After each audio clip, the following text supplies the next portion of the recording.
দিয়েছেন।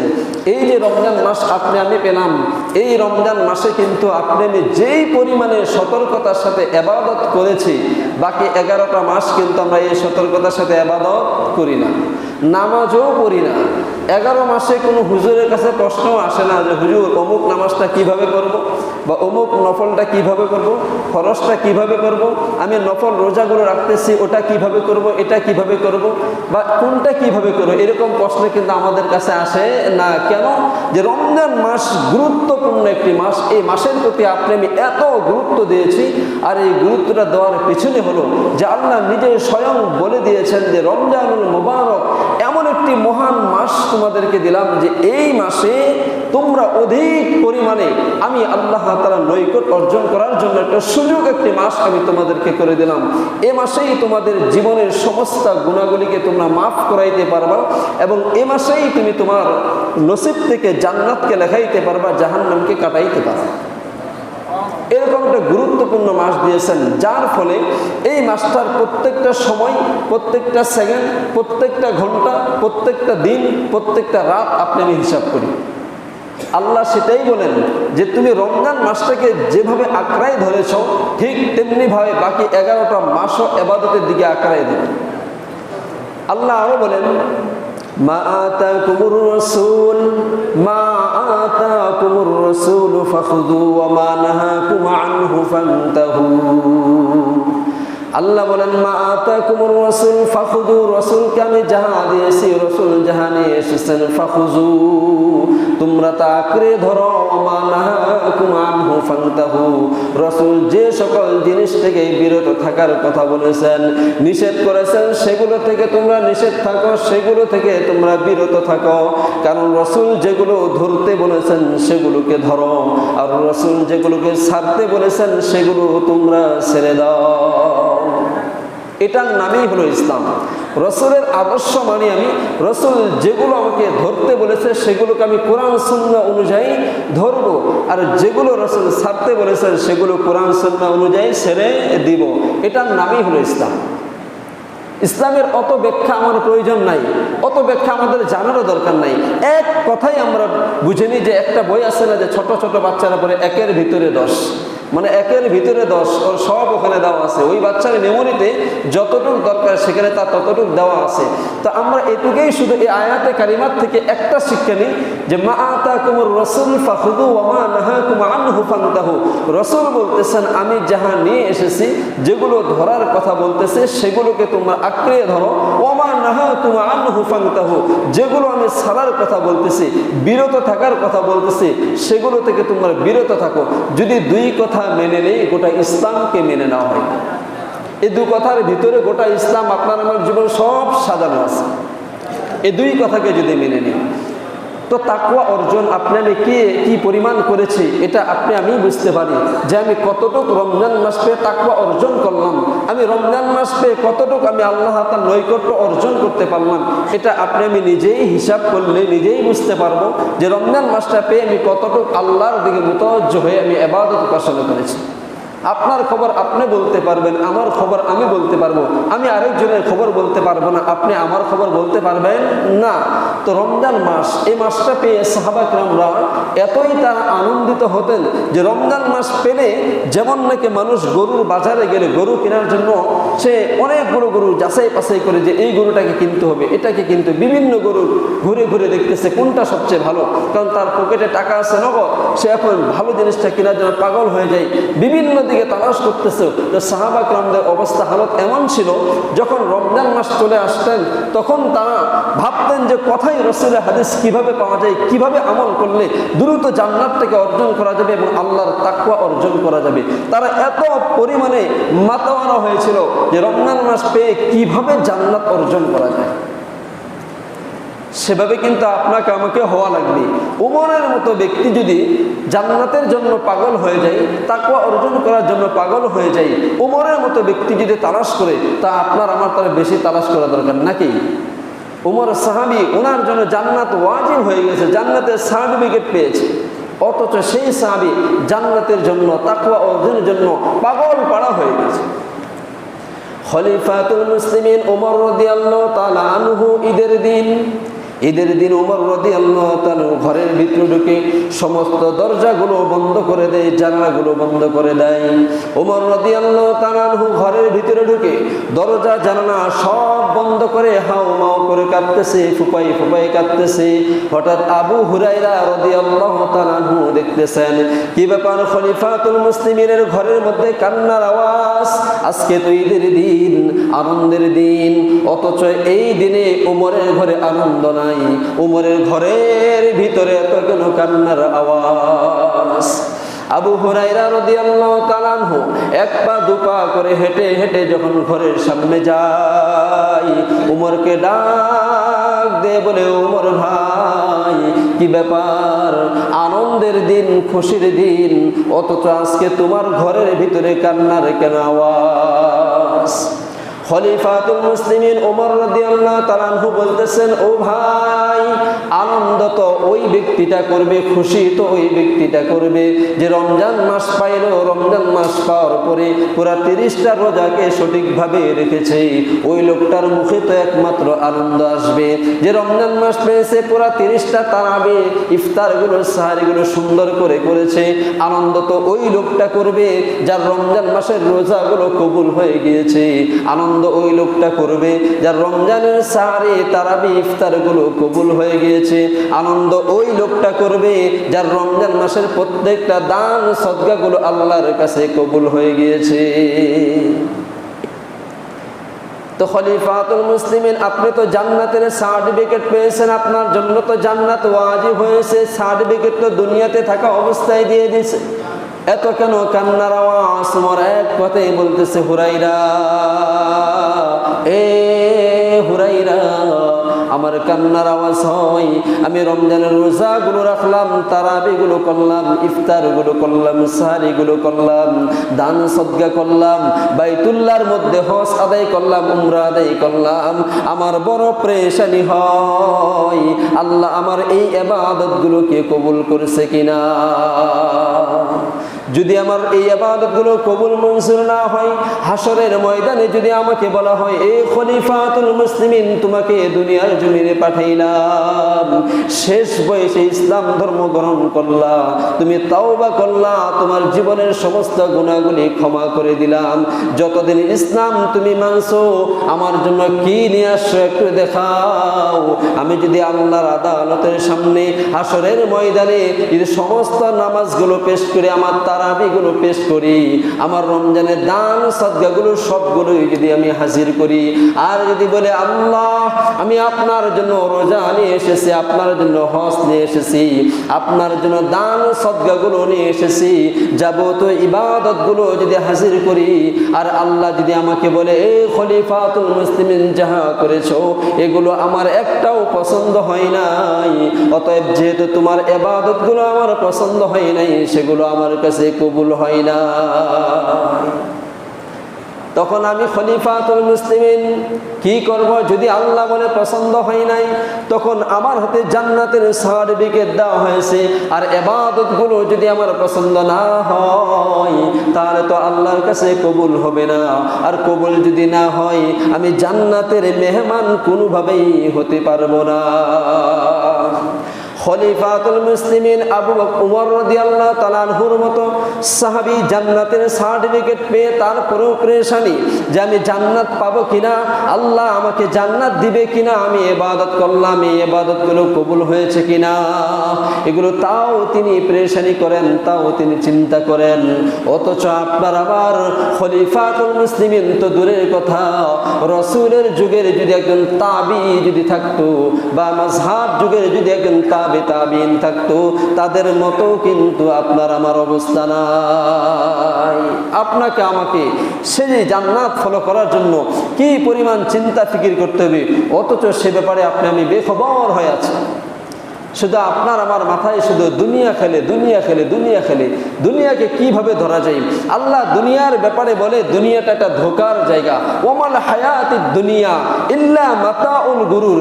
দুনিয়াকে আপনি যতই ধরতে যাবেন, ও ততই আপনাকে ধরা দিবে দিবে দিবে ভাব, ঠিক ও সময় সে আবার আপনার থেকে দৌড়ায় চলে যাবে। আপনি কোনোদিন দুনিয়াকে ধরে রাখতে পারবেন না, আর সে আপনাকে কোনোদিন ধরাও দিবে না।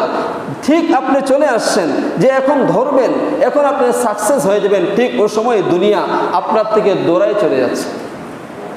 ওই দুনিয়া আপনাকে আমাকে কাউকে ধরা দিবে না, কারণ আল্লাহ এই ব্যাপারে বলেই দিয়েছেন, ওয়ামাল হায়াতিদ দুনিয়া ইল্লা মাতাউল গুরুর। দুনিয়ার জীবনটা একমাত্র খেল তামাশার জীবন। এই জীবনে কেউ যদি বলে আমি অমুক কাজটা করলেই আমার কামিয়াব হয়ে যাবে, সাকসেস হয়ে যাব, আমার কল্যাণ হয়ে যাবে, দুনিয়ার জীবনে সাময়িক সময়ে সে কল্যাণ পেতে পারে, কিন্তু ওই জিনিসটা যদি আখিরাতের জন্য কল্যাণ না হয়, এজন্য আল্লাহ বলেন মুমিনের জন্য দুনিয়াটা কোনো কল্যাণ নাই, দুনিয়ার মধ্যে কোনো কল্যাণ সাকসেস নাই। কারণ দুনিয়ার মধ্যে যেই জিনিসটা এসে কল্যাণ হবে সেটার মধ্যে পেরেশানি একটা লুকিয়ে আছে। 10টা তারা বিল্ডিং এর মালিক হয়েছেন, মনে করেছেন আমার 10টা বিল্ডিং এর মালিক হয়েছে, প্রতি মাসে অনেকগুলো ভাড়া পাবো। হ্যাঁ, আপনি অনেকগুলো ভাড়া পাবেন, অনেক টাকা পয়সা আসবে, কিন্তু আপনার পেরেশানি জীবনটা ওটার মধ্যে লুকায় আছে। আল্লাহ বলে মুমিনের তো পেরেশানি সেখানে দূর হয়ে যাবে যতক্ষণ না পর্যন্ত মুমিন জান্নাতের মধ্যে ঢুকবে না। মুমিন যেদিন জান্নাতের ভিতরে ঢুকে যাবে সেদিন মুমিনের সমস্ত পেরেশানিগুলো দূর হয়ে যাবে, সেদিন আর কোনো পেরেশানি থাকবে না, সেদিন চিন্তাও থাকবে না, কোনো পেরেশানি থাকবে না, কোনো ভয় ডর কোনোটাই থাকবে না। তো খলিফাতুল মুসলিমিন ওমর রাদিয়াল্লাহু তাআলা আনহু তিনি 10 বছর তিনি দেশ শাসন করেছেন, 10 বছর তিনি রাজত্ব করেছিলেন। তো উনি তাকওয়া বিষয়টাকে অর্জন করার জন্য শুধু নিজের কলব দিয়েই যে চেষ্টা করেছেন বিষয়টা এমন না। উনি যতদিন 10 বছর দেশ পরিচালনা করেছেন, সমাজ পরিচালনা করেছেন, উনি সেখানেও চিন্তা করেছে যে আমার দায়িত্বের ভিতরে আমি তাকওয়া অর্জন করব, আমার দায়িত্বের ভিতরে তাকওয়া অর্জন করব। শুধু আমার পরেশগারের ভিতরেই যে তাকওয়া লুকিয়ে আছে বিষয়টা এমন না, শুধু আমার ইবাদত উপাসনার মধ্যে যে তাকওয়া লুকিয়ে আছে বিষয়টা এমন না, কারণ তাকওয়া তো প্রত্যেকটা জায়গার মধ্যে রয়েছে। আমার নফসে গুনাহ থেকে বাঁচাই রাখলাম সেটার নামও তাকওয়া, আমার নফসকে রোজা রাখাইলাম সেটার নামও তো তাকওয়া, আমার নফসকে দুনিয়ার মায়া মোহাম্মত ভালোবাসার থেকে নিজের নফসটাকে কন্ট্রোল করে সবরে জামিল করে অল্পর মধ্যে সন্তুষ্ট আদায় করে শুকর আদায় করে সেটার নামও তো তাকওয়া। খলিফাতুল মুসলিমিন ওমর রাদিয়াল্লাহু তাআলা আনহু 10টি বছর তিনি দেশ পরিচালনা করেছেন। ওমর রাতের বেলায় ঘুরে দেখতেন কোথায় কি লাগবে, কোথায় কি দিতে হবে, কার খানা নাই, কার পিনা নাই, কে কোন অবস্থায় রয়েছে, কে কোন হালত রয়েছে। ওমর রাতের বেলাও খবর নিতেন, দিনের বেলাও খবর নিতেন। কিন্তু ওমরের শাসন অবস্থায় এক মহিলার হঠাৎ তার জামাইটা যখন মারা যায়, 2টা ছোট্ট ছোট্ট বাচ্চা নিয়ে মহিলাটা এখন প্রতিমধ্যে রয়ে গেল। জামাই কিছুদিন আগেই মারা গেল, ঘরের ভিতরে যা ছিল খাবার দাবার সবকিছু শেষ হয়ে গেল, এখন খাবে এই পরিমাণ কোনো সম্বল কম্বল নাই। মহিলাটা বাচ্চাদেরকে নিয়ে একের পর একদিন শুধু সান্ত্বনা দেয়, কিছু পাতিলার মধ্যে কিছু জিনিসপত্র দিয়ে বলে বাবা এই যে রান্না করতেছে রান্নাটা হয়ে গেলে তোমাদের মুখের মধ্যে দিয়ে দিব। এইভাবে বাচ্চাদেরকে একের পর এক বিভিন্নভাবে বাচ্চাদেরকে বিভিন্নভাবে বুঝিয়ে সুঝিয়ে ঘুম পাড়ায়, বিভিন্নভাবে বুঝিয়ে সুঝিয়ে একের পর এক দিন কাটায়। 3 দিন যখন অতিবাহিত হয়ে গিয়েছে, খলিফাতুল মুসলিমিন ওমর রাদিয়াল্লাহু তাআলা আনহু চিন্তা করতেছেন আমার ইবাদতের মধ্যে শুধু জান্নাত নাই, আমার নফসের মধ্যে নফসকে কন্ট্রোল করার মধ্যে শুধু জান্নাত নাই, আমি উমরা আদায় করলাম এটার মধ্যে শুধু জান্নাত নাই, আমি হজ আদায় করলাম এটার মধ্যে শুধু জান্নাত নাই, আমার প্রত্যেকটা কাজে আমার জান্নাতকে আমার তালাশ করা লাগবে। খলিফাতুল মুসলিমিন রাতের বেলায় ঘুরতে ঘুরতে হঠাৎ দেখতেছে এক মহিলার বাসায় কয়েকদিন যাবত চুলার মধ্যে আগুন জ্বলে না, আর জ্বললেও সেখানে রান্না হয় না।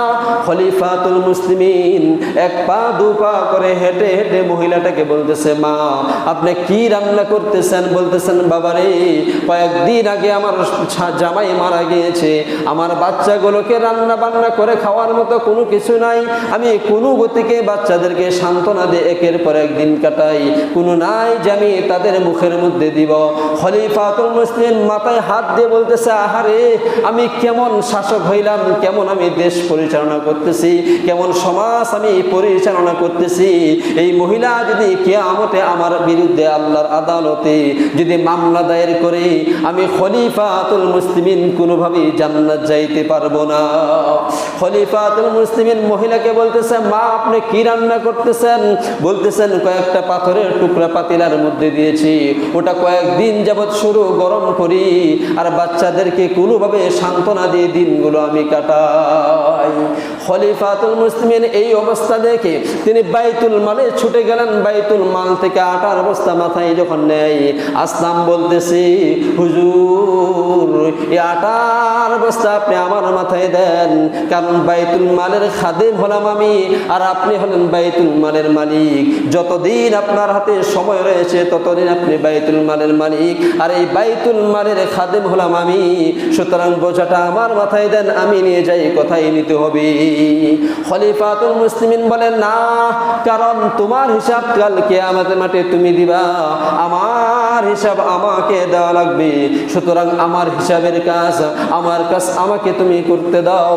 খলিফাতুল মুসলিমিন উমর রাদিয়াল্লাহু তাআলা আনহু আটার বোঝা নিয়ে যখন মাথায় করে রওনা হয়ে গেলেন, মহিলাকে বললেন, মা আপনি একটু আড়াল হয়ে যান। তিনি আড়াল হয়ে যখন তার সমস্ত আটাগুলো বের করে খামিরা তৈরি করলেন, রুটি বানাইলেন, বাইতুল মাল থেকে যে গোশত নিয়েছিলেন সেটা পাক করলেন। পাক করার পরে বাচ্চা দুটোকে সেখানে খাওয়াইলেন। খাওয়ানোর পরে বলতেছেন, ও মা আমি এখান থেকে চলে যাব, এখন আমি একদিকে চলে যাব, মা এই যে আটাগুলো রেখে গেলাম, গোস্তটা রেখে গেলাম, এখান থেকে আপনিও খাওয়া দাওয়া করবেন, আর বাকি আটাগুলো গোস্তগুলো যদি শেষ হয়ে যায় আবার আপনি আমাকে স্মরণ করবেন, অমুক একটা জায়গার মধ্যে গিয়ে আমি আবার আসবো। মহিলা বলতেছে, বাবা রে, তুমি এত সুন্দর একজন যুবক, তোমার মতো এত সুন্দর একজন দায়িত্ববান যুবক, আমার মনে হয় খলিফাতুল মুসলিমিনকে যদি দেশের শাসক না বানাইয়া তোমারে যদি বানাইতো কতই না ভালো হতো। খলিফাতুল মুসলিমিন উমরকে কে দেশের শাসক বানাইছে? খলিফাতুল মুসলিমিনকে কে দেশের শাসককর্তা বানাইছে? কারণ খলিফাতুল মুসলিমিন খবর নিতে পারে না। তোমার মতো এত ভালো মানুষ জগতের মধ্যে কেউ নাই, তুমি যদি হইতা কতই না আমাদের ভালো হতো। মহিলা যখন এইভাবে কথাগুলো বলতেছেন, উমরের বিরুদ্ধে কয়েকটা কথাও বলে ফেলেছে।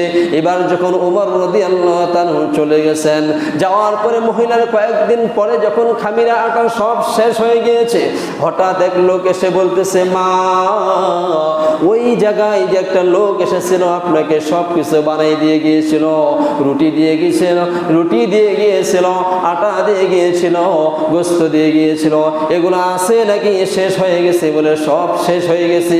ওই লোকটা এখন আপনাকে স্মরণ করেছে, চলেন যাই। যখন বলতেছে ওই লোকটা কে? বলে ওই লোকটা হলো খলিফাতুল মুসলিমিন উমর। মহিলা যখন শুনেছে যে খলিফাতুল মুসলিমিন উমর, আমি তো সেই লোকের বিরুদ্ধে কয়েকটা কথাও বলে ফেলেছি, যে কে তারে দায়িত্ব দিয়েছে, কে তারে সমাজের দায়িত্ব দিয়েছে, যে গরিব দুঃখী অসহায় মানুষের খবর নিতে পারে না, তারে কেন এই দায়িত্ব দিল? ওই যুবককে দিলেই তো ভালো হতো। ছোট্ট ছোট্ট দুইটা বাচ্চা যখন খলিফাতুল মুসলিমিন উমরের কথা শুনেছে, বলতেছে, আম্মু তুমি যে কয়েকদিন আগে বলেছিলা খলিফাতুল মুসলিমিনের বিরুদ্ধে কয়েকটা কথা, ওই লোকটার সামনে আমার মনে হয় ওই লোকটা খলিফাতুল মুসলিমিন উমরকে বলে দিয়েছে, আর উমর মনে রাগ হয়ে আপনাকে তার আদালতের মধ্যে রাখছে। ও মা, এখন তো খলিফাতুল মুসলিমিন আপনার বিচার করে ছেড়ে দিবে। মহিলা ডাক দিয়ে বলতেছে, আব্বু দেখো, খলিফাতুল মুসলিমিনের দায়িত্ব ছিল আমাদের খবর নেওয়ার, কিন্তু খলিফাতুল মুসলিমিন খবর নেয় নাই। বলো আমি কি এটা অন্যায় করেছি? বলে না, আমি অন্যায় করি নাই, আমি আমার জায়গায় অটল হয়ে আছি, উমর সে তার জায়গায় সে অটল নাই, আমি কোনো অন্যায় করি নাই। তারপরেও যদি আমার প্রতি জুলুম করে বিচার করে, কাল কিয়ামতের মাঠে আমি আল্লাহর আদালতের সামনে যখন দাঁড়াই বলবো, আল্লাহ খলিফাতুল মুসলিমিনকে দায়িত্ব দেওয়া হয়েছে, আমাদের খবর নেই নাই, আমরা না খেয়েছি, খবর নেই নাই, আমি আল্লাহর আদালতে উমরের বিরুদ্ধে সেখানে মামলা দায়ের করব। এখন উমর আমাকে ডাকছে, বরং সেখানেও আমি তার বিরুদ্ধে মামলা দায়ের করব। খলিফাতুল মুসলিমিনের সামনে যখন মহিলা গেছে, হঠাৎ দেখে, আহারে, এতে এই যুবক যে আমার বাসায় আটা দিয়ে এসেছিল, যে আমার বাসায় গোস্ত দিয়ে এসেছিল, নিজে রান্না করেছিল এবং আমাদেরকে খাওয়াইছিল, দেখছি আবার বলেছে, এগুলো শেষ হলে আবার সেখানে যাওয়ার কথা বলেছে। আমি কোন লোকটাকে বোকা দিলাম?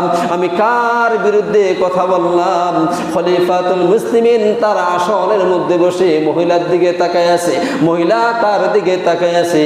মহিলা দুটা হাত তুলে বলতেছে, রে উমর, আমি তোমারে চিনতে পারি নাই, তোমারে আমি বুঝতে পারি নাই, তুমি আমাকে ক্ষমা করে দাও।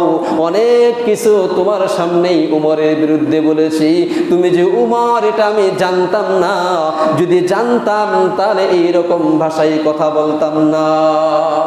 খলিফাতুল মুসলিমিন উমর বলে, না মানা, আপনি আপনার দায়িত্ব পালন করেছেন, আপনি আপনার জায়গা থেকে যা বলেন সব করেছেন, সবগুলো আপনি ঠিক করেছেন, একটাও বেঠিক করেন নাই।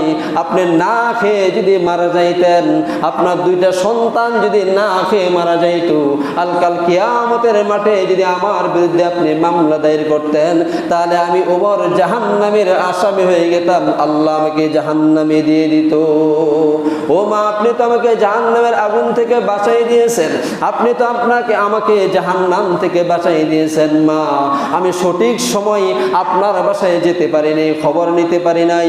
উমর রাদিয়াল্লাহু তাআলা আনহু মাথার থেকে পাগড়িটা খুলে গলায় তিনি বেঁধে দিলেন, আর একটা পাগড়ির টুকরা তার সামনে নিক্ষেপ করলেন। মহিলাকে বলেন, মা, ডান হাতে ওই পাগড়িটার কোনাটা ধরে আর আমার উমরের গলায় আমি একটা বেঁধে দিয়েছি, আপনি ওখান থেকে আমার বিচার করে দেন, আমি কেন সঠিক সময় আপনার খবর নিতে পারলাম না।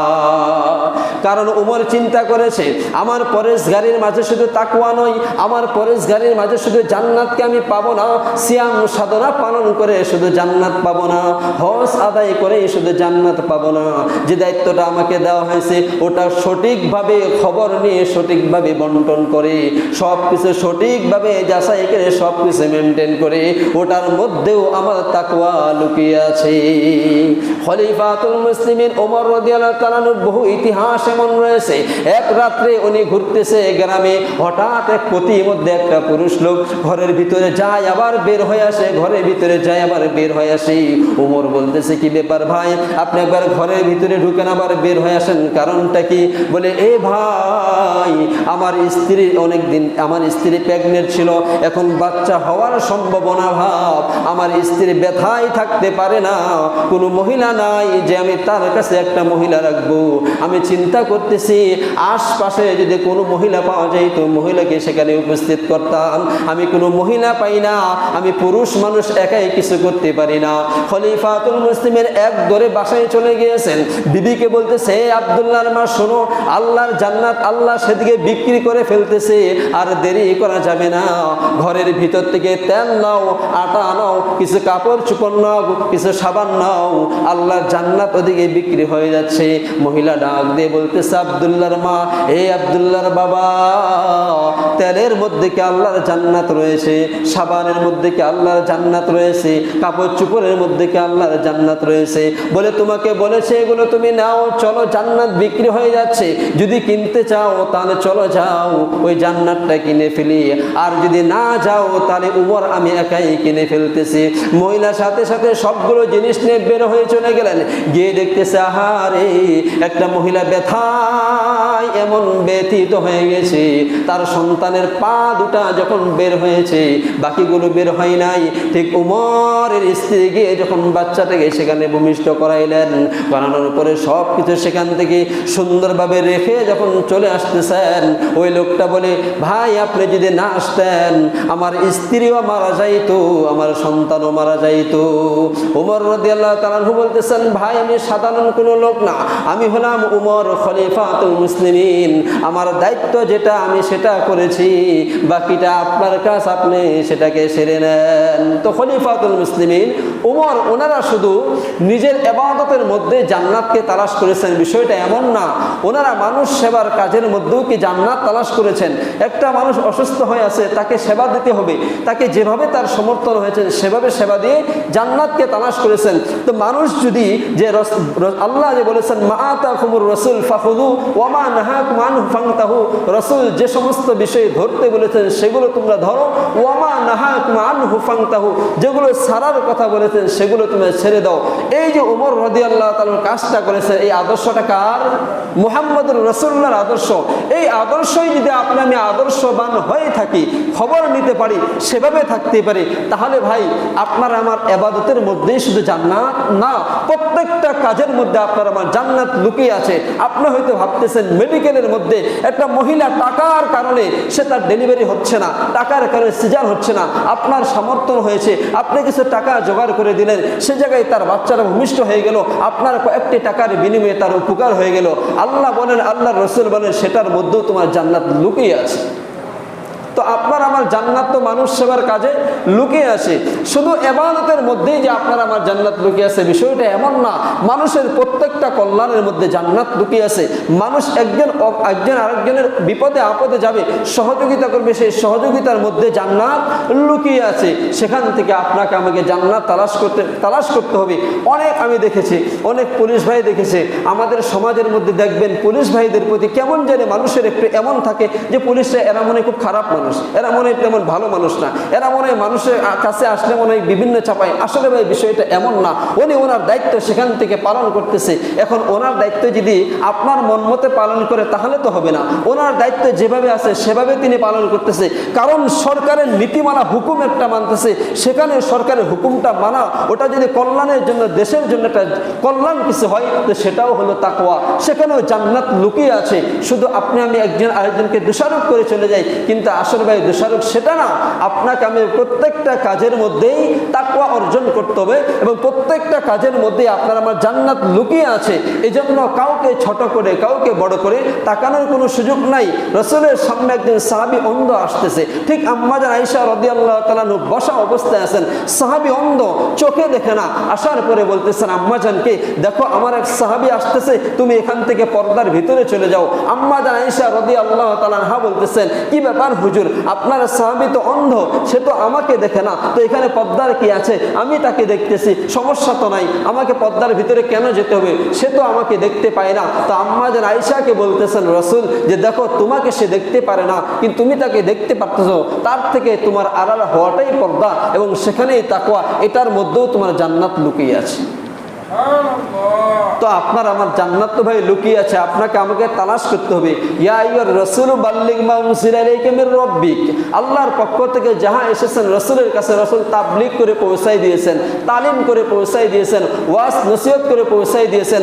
আপনার আমার কাছ থেকে ভাই রমজান মাসটা বিদায় নিয়ে চলে যাচ্ছে, আপনার কলবের মধ্যে কতটা ব্যথা লাগতেছে আমি জানি না, কিন্তু আমার কাছে আফসোস মনে হয় ওই ব্যক্তিদের সবচাইতে বেশি যারা রমজান মাস আগমন হবে কবর যাত্রীকে যখন আল্লাহ শুনাই দিয়েছেন ফেরেশতার মাধ্যমে আগামী কাল থেকে রমজান শুরু হয়ে যাবে, আর জাহান্নামের সমস্ত দরজাগুলোকে আমি বন্ধ করে দিলাম, সমস্ত আযাবকে আমি বন্ধ করে দিলাম। খোদার কসম করে বলতেছি, জাহান্নামের আসামিরা তখন বলতেছিল, আহারে এই যে বন্ধ করা হয়েছে এটা যেন আর না খোলা হয়, এটা যেন কিয়ামতের আগ পর্যন্ত এভাবেই থাকে, আমরা যেন সুখের মধ্যে থাকতে পারি। তারা সেখান থেকে খুবই আনন্দ ভোগ করেছিল।